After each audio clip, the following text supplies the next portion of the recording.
बरसात में गरीब सास की 5 भूखी बहू। रमा घर के बाहर बैठी गेहूं साफ कर रही होती है।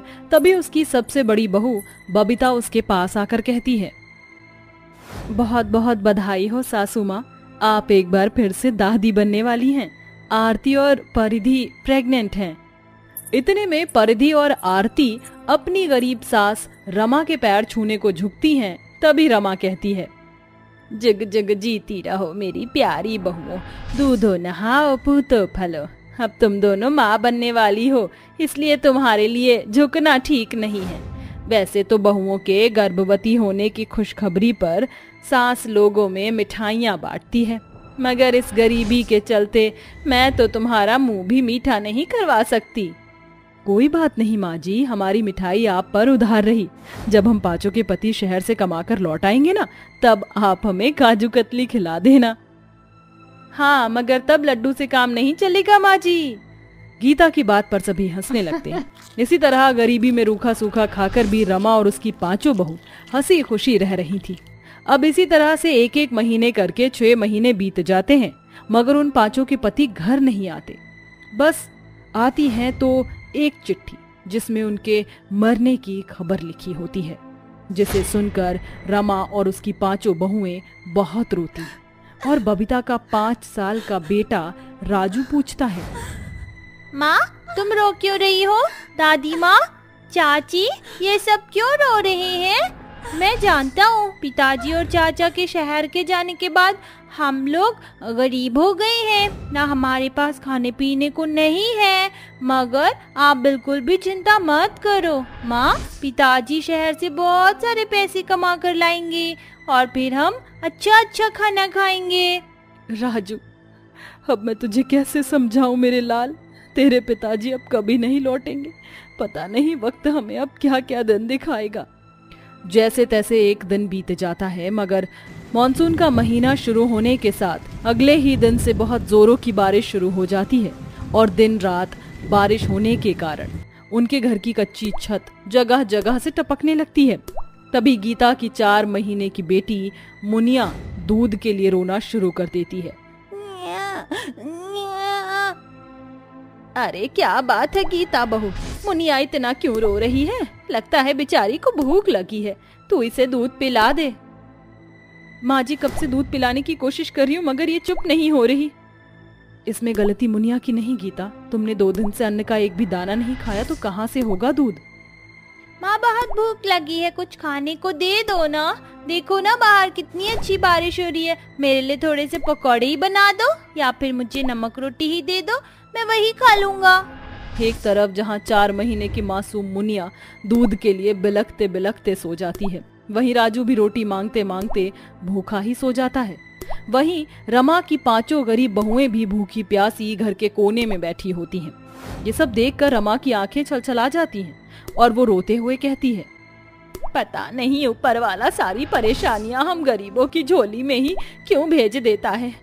कभी गरीबों पर मौसम की मार तो कभी बरसात का कहर ढाकर हमसे हमारा घर छीनकर हमें बेघर कर देता है, और कभी दाने दाने के लिए भी मोहताज कर देता है।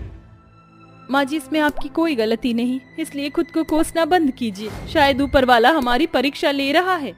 तभी अचानक से बारिश के साथ बहुत तेज तूफान उठता है, जिस कारण घर की छत से मिट्टी गिरना शुरू हो जाती है और छत का एक टुकड़ा प्रेग्नेंट आरती के पेट पर गिर जाता है। आह माँ, मेरा बच्चा! आरती बहू तू ठीक तो है? बबीता जल्दी से सबको लेकर बाहर निकल। चल आरती बहू, थोड़ी सी हिम्मत दिखा, हमें यहाँ से निकलना होगा, ये घर किसी भी वक्त ढह सकता है। रमा और आरती के घर से निकलते ही वो घर खाक में मिल जाता है। अब रमा अपनी 5 भूखी बहुओं के साथ भरी बारिश में इधर से उधर सड़कों पर दर दर भटकती है। तभी अचानक भूखे होने के कारण परिधि को चक्कर आ जाता है। माँ जी देखिए ना, परिधि भाभी बेहोश हो गई हैं, आंखें भी नहीं खोल रही हैं। इसने इतने दिन से कुछ खाया नहीं है, इसलिए बेहोश हो गई है। ऊपर वाले दया करके इस गरीब पर थोड़ी तो तरस खा। परिधि बहू आंखें खोल। कुछ ही देर में परिधि होश में आ जाती है और तभी रमा अपनी 5 भूखी बहुओं के साथ फुटपाथ से गुजर रही होती है। तभी वहाँ एक ठेले वाला दाल चावल बेच रहा होता है। सुनो भाई, पांचों बहुएं बहुत भूखी हैं और मेरी 2 बहुएं गर्भवती हैं। उन्हें थोड़ा सा कुछ खिला दो। अरे माफ करना अम्मा, दाल चावल तो खत्म हो गए हैं, बस पतीले में थोड़ी बहुत खुरचन लगी है। तुम मुझे यही दे दो, इससे इनकी थोड़ी भूख तो मिटेगी। फिर रमा पतीले में बचा खुचा दाल चावल का खुरचन एक प्लेट में निकालकर अपने हाथों से अपनी 5 भूखी बहुओं को खिलाती है। माँ जी, आपने भी पिछले 2 दिन से कुछ भी नहीं खाया है, थोड़ी सी दाल चावल आप भी खा लीजिए। अरे नहीं नहीं बहू, मुझे भूख नहीं, तुम खाओ। थोड़ा सा दाल चावल आप भी खा लो दादी माँ, पता नहीं इसके बाद हमें खाना कब मिलेगा। इसके बाद रमा अपनी बहुओं के रहने के लिए ठिकाना ढूंढने लगती है। अपनी 5 बहू के साथ एक फुटपाथ पर बैठ जाती है। बहुओं, रात हो गई है, इसलिए आज की रात हमें इस फुटपाथ पर ही रहना होगा। यहाँ इस पेड़ की आड़ में हम बारिश से थोड़ा तो बच पाएंगे। थोड़ी ही देर में एक पुलिस वाला वहाँ आकर उन्हें लाठी से मारने लगता है। सासू माँ, हमें बचाइए। अरे ओ इंस्पेक्टर, शर्म नहीं आती तुझे एक प्रेग्नेंट औरत को पीटते हुए? अगर हम गरीबों पर जुल्म ही ढाने हैं तो क्यों पहनी है ये खाकी वर्दी? उतार कर फेंक दे इसे। साली बुढ़िया, एक तो आधी रात को अपनी बहुओं से फुटपाथ पर कमाई करवाती है। अच्छी तरह से जानता हूँ मैं तुम जैसी नीच औरतों को, तुझे तो मैं मजा चखाता हूँ। इस दुनिया में एक गरीब का जीना कितना कठिन है। बूढ़ी रमा अपनी 5 बहुओं को तो उस पुलिस वाले की लाठी से बचा लेती है, मगर इसके बदले में उसे खुद लाठी की मार खानी पड़ती है। फिर रमा और उसकी 5 बहुएं उस फुटपाथ से रोते हुए आगे बढ़ जाती हैं और एक कूड़ेदान में आ जाती हैं। अगले दिन एक बार फिर से बारिश जैसी किसी जिद्दी बच्चे की तरह पूरा दिन पूरी तरह होती रहती है, मगर अपनी बहुओं और उनके बच्चों के चेहरे पर छाई भूख को देखकर रमा से रहा नहीं जाता और वो बारिश में काम ढूंढने निकल जाती है। बबीता बहू, अपना और बाकी बहुओं का ध्यान रखना, मैं काम ढूंढने जा रही हूँ। मगर माँ जी, अब बाहर इतनी बारिश हो रही है, बिजली भी चमक रही है। हाँ माँ जी, अब बाहर मत जाइए, मौसम कितना खराब है, हम सभी को बिल्कुल भी भूख नहीं लगी है। परिधि बहू, इतने दिनों से तुम सभी ने पेट भरकर खाना भी नहीं खाया और कहती हो कि भूख नहीं लगी? मुझे जाने दो। रमा कूड़ेदान से निकलकर सड़क पर चलने लगती है। बारिश के साथ बह रही ठंडी ठंडी तूफानी हवाएं कई दिनों की भूखी रमा की फटी चिटी साड़ी से अंदर गुजरने लगती हैं, जिस कारण वह ठंड से कपकपाने लगती है। वहीं सड़कों पर भरे बारिश के पानी में उसकी चप्पल भी टूट जाती है और कांच उसके पैरों में चुभ जाता है। जैसे तैसे वह कई जगह काम मांगती है, मगर उसे कहीं काम नहीं मिलता और आखिर में वो एक ढाबे पर आती है। बेटा, भगवान के लिए मुझे कुछ काम दे दो, मैं कुछ भी कर लूंगी। यहाँ की साफ सफाई से लेकर जूठे बर्तन भी मांज दूंगी। मेरी 5 बहुएं हैं, वो बहुत भूखी हैं। रमा रोते हुए उसे अपने बेघर होने से लेकर अपनी 5 बहुओं की भूख के बारे में बताती है। अम्मा, आपके साथ बहुत ही बुरा हुआ, मगर आप रोइए मत, आप यहाँ काम कर सकती हैं। फिर रमा आंसू पोंछकर ढाबे के जूठे बर्तन हांडी मांज देती है, जिसके बदले में उसे 200 रुपए मिलते हैं। साथ ही ढाबे का मालिक विजय उसे उसकी 5 बहू के लिए खाना भी बांध कर दे देता है, जिसे रमा लेकर आ जाती है। तभी वो अपनी 5 बहुओं के हाथों में कूड़ेदान के बाहर रखी बासी रोटियों को देखती है, जिसे वह भूख के कारण रो रो कर खा रही होती है। रुक जाओ बहू, तुम्हें ये खाने की जरूरत नहीं है, मैं आ गई हूँ और देखो, मैं तुम्हारे लिए बहुत सारा खाना भी लाई हूँ और मुझे काम भी मिल गया है। उस रोज कई दिनों के बाद रमा और उसकी 5 भूखी बहुएं भर पेट खाना खाती हैं। कुछ दिनों बाद बारिश का कहर थम जाता है और रमा के साथ अब उसकी बहुएं भी मेहनत मजदूरी करके रोजी रोटी कमाने लगती हैं। मगर गरीबी और बारिश में झेले हुए दुख भरे दिन आज भी याद आने पर उन्हें झकझोर कर रख देता है। शर्मा परिवार में आज बड़ा ही खुशी का माहौल होता है, क्योंकि आशा के इकलौते बेटे रोहित की शादी आंचल नाम की लड़की से हो जाती है। आशा के साथ साथ आशा की 3 बेटियां कोमल, काजल और भारती भी अपने इकलौते भाई की शादी के लिए बहुत ही ज्यादा खुश होती हैं। तीनों ननद अपनी इकलौती भाभी का बड़े ही अच्छे और प्यार से स्वागत करते हैं। भाभी, आपको डेकोरेशन कैसे लगी? हम तीनों ने मिलकर आपके पूरे रूम को डेकोरेट किया है।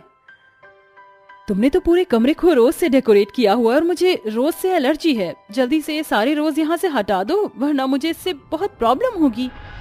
सॉरी भाभी, हमें पता नहीं था, हम अभी यहाँ से सारे फूलों को हटा देते हैं। मुझे इस टाइप की डेकोरेशन बिल्कुल भी पसंद नहीं है। मेरा टेस्ट तुम तीनों से बहुत अलग है। मेरा टेस्ट ये मिडिल क्लास जैसा नहीं है। तीनों नंद को अपनी भाभी की बात सुनकर बहुत बुरा लगता है, लेकिन वो तीनों कुछ भी नहीं कहती हैं और सारा कमरा साफ करके वहाँ से चली जाती हैं। आंचल एक मॉडल थी, जिस वजह से आंचल दिखने में काफी सुंदर और हाइट में भी काफी लंबी होती है। लेकिन आंचल की तीनों नंद काजल, भारती और कोमल बौनी होती, जिस वजह से आंचल हमेशा अपनी खूबसूरती और लंबी हाइट का घमंड दिखाते हुए अपनी तीनों नंद का मजाक उड़ाती है।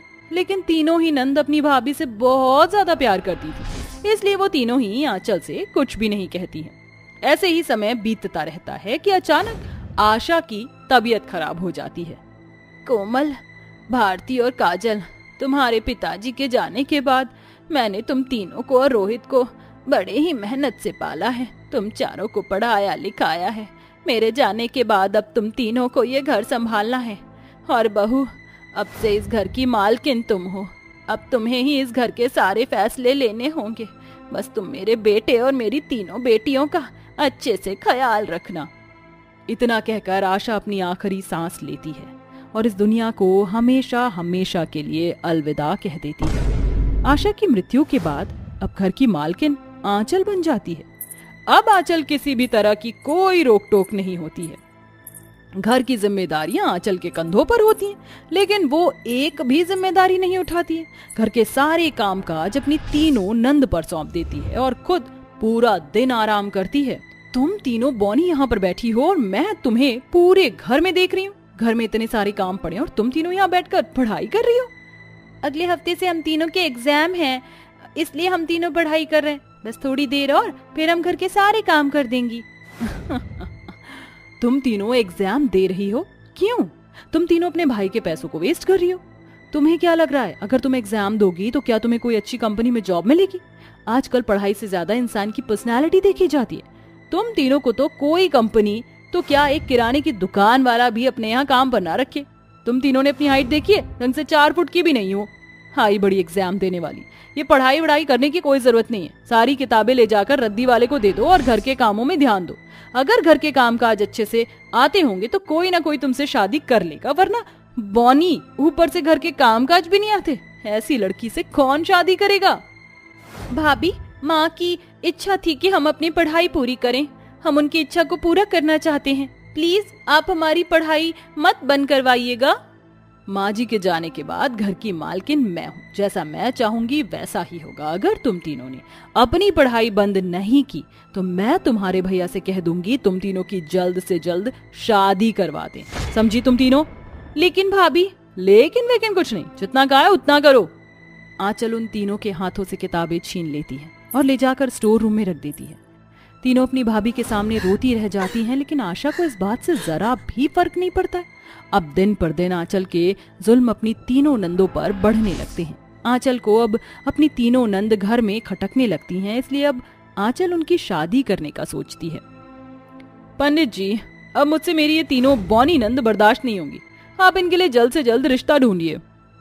अरे आप फिक्र मत कीजिए, मैंने इनके लिए आपके कहने पर पहले ही रिश्ता ढूंढ दिया था।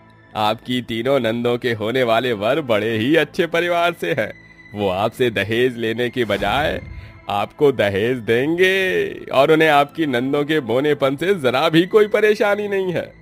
लेकिन उन 3 वरों की उम्र बहुत ज्यादा है, तकरीबन 45 से 50 साल। 50 के हों या 60 के, मुझे इससे कोई मतलब नहीं। मुझे इन तीनों को जल्द से जल्द इस घर से विदा करना है और वो तो हमें उल्टा दहेज देने को भी तैयार है। पंडित जी, मेरी तरफ से रिश्ता पक्का समझिए। हाँ, बस अब जल्द से जल्द शादी का मुहूर्त निकलवाइए। कोमल, काजल और भारती दूर खड़े होकर अपनी भाभी की सारी बातें सुन लेते हैं, लेकिन वो जानती थीं कि वो अब कुछ भी नहीं कर सकती हैं। अगर वो इस बारे में अपने भाई को बताएंगी तो भाभी की वजह से उनके भाई उन तीनों पर विश्वास नहीं करेंगे। इसलिए अब तो तीनों इसे ही अपनी किस्मत समझ लेती हैं। देखते ही देखते तीनों की शादी का समय आ जाता है और तीनों शादी के जोड़े में मंडप में जाती हैं। शादी में जब सारे लोग दूल्हों की जगह दूल्हों के कपड़ों में बूढ़ों को देखते हैं तो तरह तरह की बातें करने लगते हैं। अरे रोहित, ये तू क्या कर रहा है? अपनी इन 3 फूल जैसी बहनों की शादी इन बुड्ढों से क्यों करवा रहा है? ऐसी क्या नौबत आ पड़ी जो तू अपनी बहनों की शादी इनसे करवा रहा है? काकी, मुझे इस बारे में कुछ भी नहीं पता था। मुझे तो अब इन सारी चीजों के बारे में पता चला है। मैं भी आप सभी की तरह दूल्हों के कपड़ों में इन बुड्ढों को देखकर हैरान हूँ। ये सब क्या है आंचल? तुमने तो कहा था कि तुमने मेरी तीनों बहनों के लिए बहुत अच्छे वर ढूंढे हैं। तुम इधर आओ जी, साइड में देखो।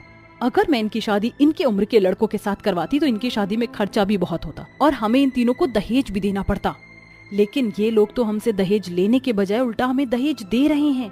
एक से हमें 5 लाख रुपए मिल रहे हैं, यानी तीनों के 15 लाख रुपए से ऊपर सामान अलग से। और क्या चाहिए? मैं तो कह रही हूँ आराम से शादी हो जाने दो, हम दोनों फायदे में रहेंगे। इन तीनों के जाने के बाद पूरे घर पर सिर्फ हमारा ही राज होगा और सारी प्रॉपर्टी पर भी। आंचल की बात सुनने के बाद रोहित को बहुत गुस्सा आता है और वो सबके सामने आंचल को एक जोरदार थप्पड़ मारता है।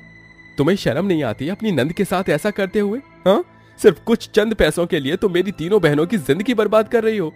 अरे मेरी बहन तो भोली है, इसलिए वो सब कुछ बिना कुछ कहे सह रही थी। लेकिन तुमसे मुझे ये उम्मीद नहीं थी। आंचल, मुझे तो उसी वक्त समझ जाना चाहिए था जब मुझे पता चला कि मेरी तीनों बहनें पढ़ाई छोड़ रही हैं। अरे जिनको पढ़ाई करने का इतना शौक है वो अचानक पढ़ाई क्यों छोड़ रही हैं? लेकिन मैं उस समय नहीं समझ पाया। मैं शादी करके एक पत्नी और भाभी को नहीं बल्कि एक डाइन को लेकर आया हूँ। मुझे तुम्हारे साथ नहीं रहना है। तुम तो एक दिन पैसों के लिए मुझे भी बेच दोगी। निकल जाओ मेरे घर से अभी के अभी। नहीं जी, मुझे माफ कर दीजिए, मुझे घर से मत निकालिए, मुझसे बहुत बड़ी गलती हो गई। आप ये क्या कर रहे हैं भैया? भाभी को घर से मत निकालिए। अपनी नंद की ऐसी बातें सुनकर आंचल को अपनी गलती का पछतावा होता है और वो अपनी तीनों ननद से माफी मांगती है। कोमल, भारती और काजल, मुझे माफ कर दो। मैंने जो भी तुम लोगों के साथ किया वो सब कुछ गलत था। मुझे मेरी गलतियों का एहसास हो चुका है। आपको आपकी गलती का एहसास हो गया, हमारे लिए इससे बढ़कर और कुछ नहीं है। आंचल की तीनों नंद आंचल को माफ कर देती हैं, जिसके बाद रोहित भी आंचल को माफ कर देता है। अब आंचल अपने तीनों नंद को खूब पढ़ाती है। आंचल रोहित मिलकर तीनों की एक अच्छे घर में शादी करते हैं और तीनों ही शादी के बाद अपने ससुराल में खुशी खुशी रहती हैं।